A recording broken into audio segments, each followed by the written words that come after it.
Araw ng Sabado sa Pilipinas, ito ang araw na walang pasok ang mga bata. Pagkakataon ko na para maipasyal ko sila at dito ko nga naisipan silang dalhin. Feeling ko abot presyo at mukhang mag-e-enjoy kaming lahat. Kanya-kanya kaming pigli at sabi ko, magtikiman na lang kami para lahat namin matikman. So umorder na ako at nagulat ako sa binayaran ko. Parang ganun din ang presyo. Mahal din pala. So nagpaihaw ako ng dalawang hita ng manok, barbecue, isaw at bumili din ako ng takoyaki at milk tea. Magandang lugar, may mga lamesa at upuan silang nakalaan para sa mga customer na gustong dito na lang kumain.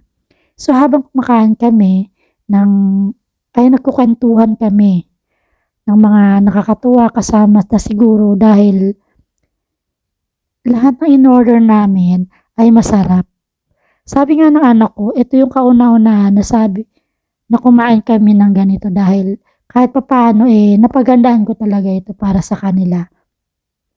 So ganyan, bali nag-voice over na lang ako kasi nga sobrang ingay sa kapaligiran ko, marami nagpapatugtog.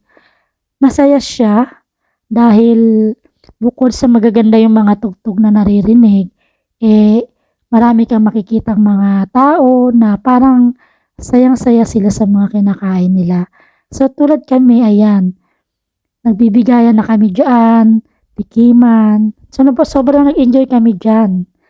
At eto nga, hindi rin ako makapag-concentrate dahil nagbibideo ko habang kumakain kami.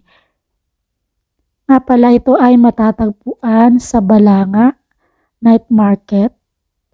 So, magandang ideya to para sa mga taga-Bataan na malapit dyan sa Balanga, Bataan.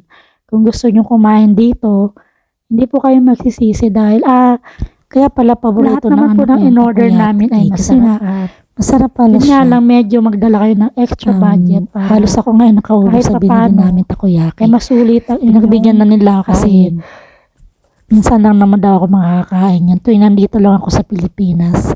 Sobrang sarap. Kaya lang nag-worry ako dyan kasi baka mamaya hablutin yung cellphone ko habang nagbibideo ako. Alam mo naman sa Pilipinas, parang bitawan yung iyong gamit. Baka mamaya may biglang maghablot.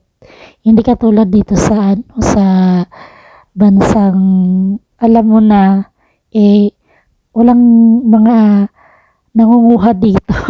Kaya mapagkakatiwalaan mo talaga yung mga tao dito. Kahit iwan mo lang yung mga gamit kung saan. Pagbalik mo nandyan na. So ayan, dahil ginutom ulit kami dyan. Dahil meron kami pinuntahan yan. Yan. Kumain ulit kami. Takoyaki ulit. Yung anak ko naman umorder siya ng cake. Yan. Yan ang gusto niya. So, ang sarap niya. Kaya lang, ang mahal. Thank you for watching.